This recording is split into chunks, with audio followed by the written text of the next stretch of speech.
शुभंकर जी, आपकी भी कई राज्यों में सरकार है, लेकिन जिस तरह का जो बिहेवियर, जो बर्ताव, जो परिस्थितियां पश्चिम बंगाल में दिखाई दे रही हैं, इसे किस नजर से देख रही है कांग्रेस पार्टी? देखिए, स्थिति ऐसा है, जो लॉ एंड ऑर्डर सिचुएशन ये स्टेट अफेयर्स है, ये स्टेट गवर्नमेंट का सब्जेक्ट है। अभी जो स्थिति हर एजेंसियां बंगाल में घूम रहा है, मैं पूछना चाहता हूं, देश कौन चला रहा है? भाजपा ने देश चला रहा है और स्टेट चला रहा है टीएमसी। स्थिति क्या है? सेंट्रल गवर्नमेंट ये जो एजेंसी को भेजता है वो क्या काम कर रहा है? आप नारोदा देखिए, सारोदा देखिए, हर जगह में वो इतना दिन तक क्या काम किया? चुनाव आ जाता है, ये एजेंसी सड़क पर घूमने लगता है। और स्टेट गवर्नमेंट नया फॉर्म हुआ है, अभी उनका लॉ एंड ऑर्डर सिचुएशन देखना चाहिए। बंगाल में कोई जगह तो क्या आपको क्राइम करने का परमिशन दे दिया गया? क्या नई सरकार आने का मतलब क्या है? क्राइम करने का आपको अधिकार दिया गया है?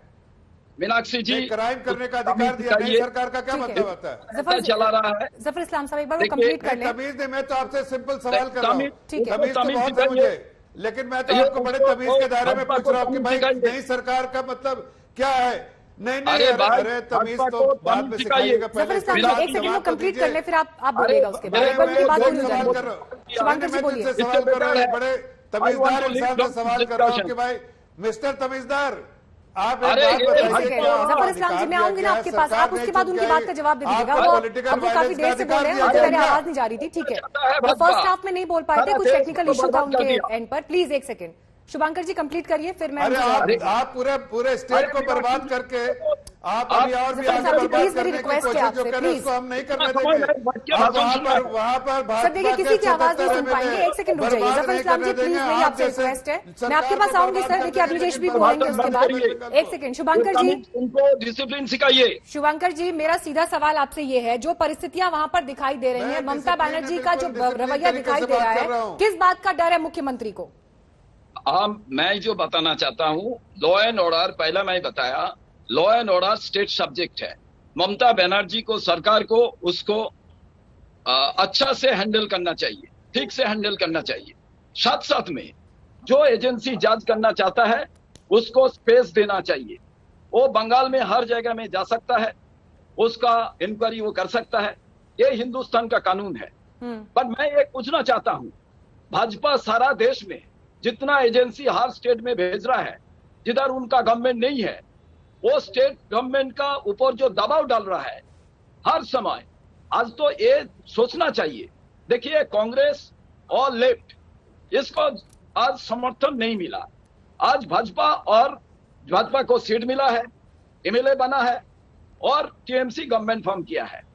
अभी जितना दिन से गवर्नमेंट फॉर्म हुआ है, उसका बाद भाजपा ने क्या क्या इधर बंगाल में करने का उन्होंने प्रयास कर रहा है।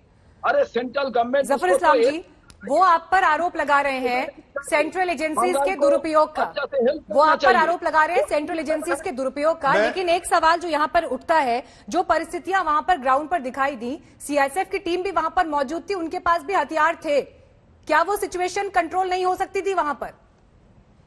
देखिए, आज जो सेंट्रल सवाल मेरा जफर इस्लाम जी प्लीज, आप जो सेंट्रल फोर्सेस से आए, मीनाक्षी जी एक बात अरे डिसिप्लिन वाले, मिस्टर डिसिप्लिन, अभी आप हमको बता रहे थे डिसिप्लिन।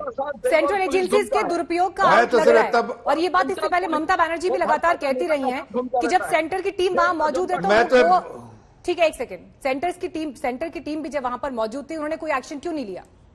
जफर इस्लाम जी देखिए, मीनाक्षी जी, मैं तो बड़ा बेसिक सा सवाल उठा रहा हूं, बहुत फंडामेंटल सवाल उठा रहा हूं कि क्या सरकार, बार बार जो कह रहे हैं ये लोग कि सरकार हमारी आई है, नई सरकार आई है, मैं पूछना चाहता हूं क्या नई सरकार आने से क्या इनको कोई लाइसेंस मिला है कि ये पॉलिटिकल वायलेंस करे? किसी तरह विशेष अधिकार लेकर आए हैं कि पॉलिटिकल वायलेंस करने का इनको अधिकार है?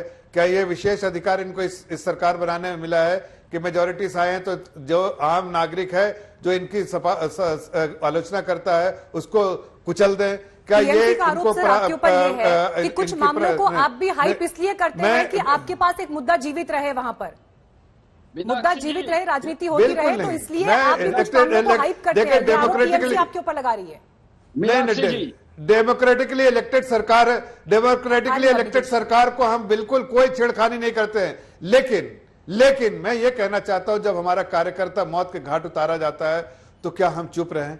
गवर्नर एक आम आदमी की जो कुचला जाता है, या बीजेपी के कार्यकर्ता को मारा जाता है, या बीजेपी के समर्थकों के घर को जलाया जाता है, और इस पर मुख्यमंत्री जो बिल्कुल मुंह में जो है सिलाई करके बैठी रहती है, कुछ नहीं बोलती है, ऐसे में गवर्नर को बोलना मजबूरी है। देखिए, पश्चिम बंगाल में दिखाई दे रही हैं, ये बेहद विकट स्थिति है। मुख्यमंत्री, जो राज्य के दो सबसे बड़े अगुवा हैं, जो राज्य के मुखिया हैं, मुख्यमंत्री और राज्य के गवर्नर, उनके बीच में जिस तरह की परिस्थितियां और टकराव दिखाई दे रहा है पश्चिम बंगाल में, यकीनन ये राज्य के लिए एक आदर्श स्थिति नहीं है।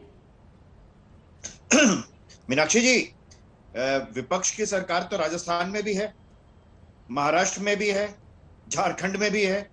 वहां राज्यपाल और मुख्यमंत्री के साथ तो ऐसी कभी आपने कभी सुना? वहां भी तो बीजेपी के एजेंट हो सकते हैं राज्यपाल, और बाकायदा बीजेपी के राजनेता है वहां पर राज्यपाल। नहीं हुआ ना शुभंकर जी? वो और नहीं होंगे जो मारे जाएंगे, हम में आप में से ही होंगे। और मैं नदीमुल हक जी को बता दूं कि ये गुंडागर्दी जो है ना, अंततः अपने ऊपर ही पड़ती है।